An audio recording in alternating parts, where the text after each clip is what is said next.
E eu vou falar agora um pouco a respeito ainda sobre o processo de emagrecimento e sobre exames laboratoriais.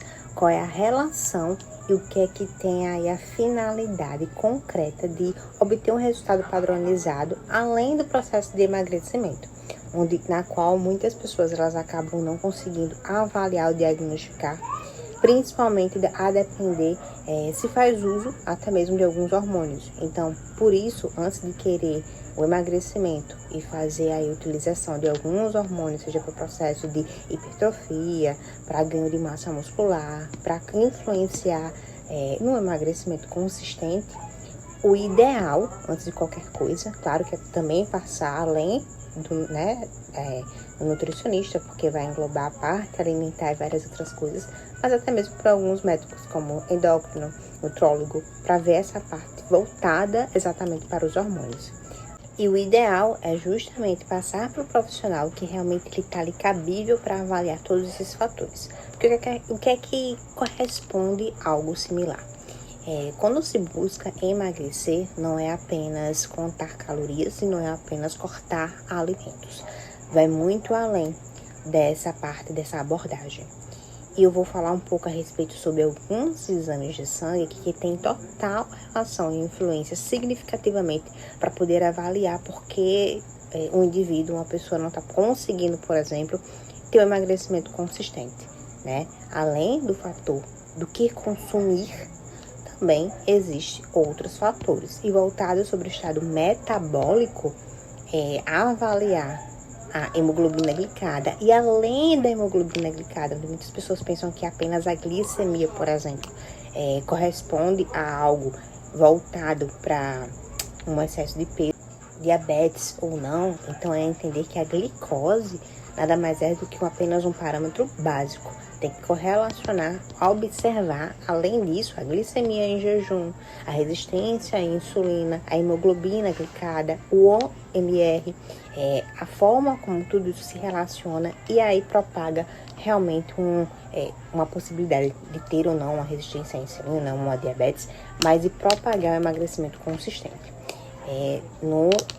Quando alguns desses exames estão aí um pouco mais elevados, vou dizer dessa forma, e quando se faz uso de alguns hormônios sem a devida observação, isso também pode desencadear, além de avaliar outros exames como TGO, TGP, é muito importante. Mas entrando nessa parte realmente voltada para a resistência à insulina, quando se está com uma glicose já 99, por exemplo, isso já significa um parâmetro alto. Então, o ideal também não é em 80, porque pode apresentar uma hipotensão, mas uma média elevada de 88 é um parâmetro já considerado bom. Então, não abaixo de 80, vamos dizer dessa forma, acima de 80 até ser voltado para esse parâmetro. E principalmente para aquelas pessoas aí também que precisam estar até avaliando, voltado quando se faz utilização de alguns hormônios, quando querem um emagrecimento consistente e às vezes por mais que façam dietas sem fim e ver que o corpo não está tendo essa mudança, o ideal é realmente também, além dessa abordagem clínica, de várias outras informações de um protocolo alimentar, mas também voltado sobre esses exames laboratoriais. E aí, o que é importante estar avaliando? Além dessa glicose, a hemoglobina glicada, um valor de 5,2 é considerado o ideal. Mais do que isso, onde às vezes em alguns exames laboratoriais de ponto de referência se considera normal, 5,6, já não é o ideal. Quando a glicemia em jejum ela tá normal e a hemoglobina glicada ela apresenta-se alterada a mais, o ideal realmente também é rever essas abordagens voltadas sobre 3, olhar nos exames não apenas de um mês, né? Não olhar apenas a glicose de um mês, mas ver esses outros 2 exames e pelo menos numa sequência de 3 meses, no qual tem-se realmente um resultado parâmetro de estar observando como é que foi a evolução desse paciente.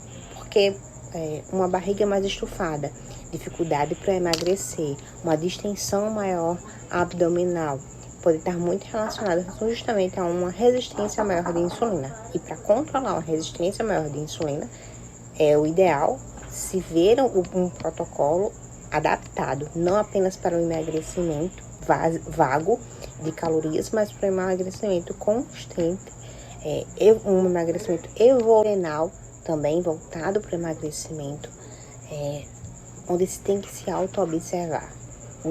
A contextualização do emagrecimento não é a comida isolada, mas esse processo de como está as glândulas adrenais sobre o cortisol, a adrenalina, que é justamente o hormônio de luta e fuga, né? E isso aí com o metabolismo mais acelerado tende a propagar aí um resultado muito mais consistente no emagrecimento, justamente fazendo com que o metabolismo ele fique mais acelerado. E para isso tem uma relação fundamental entre essa parte realmente dos tipos alimentares, em que momento vai se consumir esse alimento, saber o alimento cabível, correto, para não aumentar aí um excesso de resistência à insulina, além também da prática de atividade física, de um sono regular, avaliar o cortisol em excesso, se está apresentando ali uma lipólise maior em forma de gordura abdominal, se isso corresponde justamente a esses sintomas voltados para um excesso maior de uma resistência à insulina, de não conseguir conter um emagrecimento aí perdurável, são coisas que tendem uma finalidade maior. Entender que o cortisol pela manhã alto não é ruim, mas um cortisol que se passa o dia todo aí com estímulos dopaminérgicos ruins, acaba podendo fazer com que esse metabolismo não consiga ter um emagrecimento devido e consistente. Então, por isso que observar resistência à insulina, a glicose, o HMR, essas glândulas adrenais vai corresponder significativamente no emagrecimento, já que isso ao longo do dia pode desencadear aí um cortisol mais elevado, gerando um estresse oxidativo e, consequentemente, um ganho maior de peso.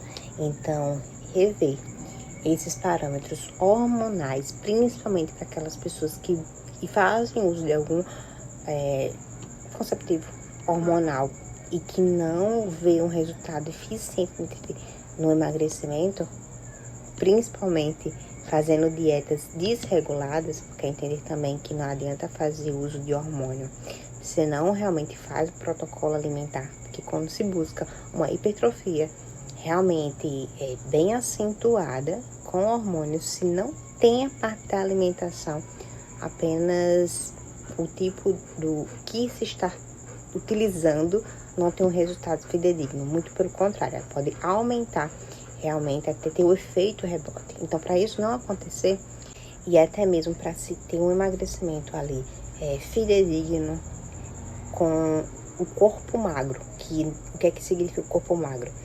Não é apenas o braço, as pernas, mas até a circunferência abdominal, realmente, que é o mais difícil, né? No qual muitas pessoas elas tendem a relatar, porque realmente acaba sendo, por exemplo, mais ou menos a última coisa que vai diminuindo é a barriga. Mas para isso, o contexto maior é justamente ter uma alimentação cabível para isso. E avaliar esses exames laboratoriais muitas vezes pode corresponder a um porquê não estar conseguindo ter esse resultado, além do histórico clínico voltado para 1000 outros parâmetros e o que se consome. Não tem por onde vir, não tem por onde dizer que a alimentação realmente também não vai ser a base sobre tudo isso. A alimentação é o caminho, porém, tem essas outras abordagens bioquímicas que podem estar tendo aí um significado muito importante voltado por o que não conseguir emagrecimento consistente. Então, antes de qualquer coisa, fazer uma anamnese clínica é fundamental. Então, se você sente que a sua barriga está estufada, você não consegue ter emagrecimento consistente, que você sente muita aptidão por alimentos mais palatáveis, mais doces, principalmente no período noturno, se você realmente dorme, mas não sente aquele corpo descansar, acorda realmente com a sensação de cansaço, tem oscilações no período noturno sobre a noite e tem aí uma dificuldade de manter uma adesão maior dentro de um protocolo voltado para o emagrecimento, essa parte de anamnese clínica voltada com esses exames laboratoriais podem estar justamente o que está sabotando esse processo de emagrecimento considerável e consistente. Então, isso tudo, de forma conciliada, tende a garantir um resultado muito maior no parâmetro aí do emagrecimento, voltado para uma hipertrofia, voltado para um corpo saudável e até mesmo realmente a sensação primordial do bem-estar.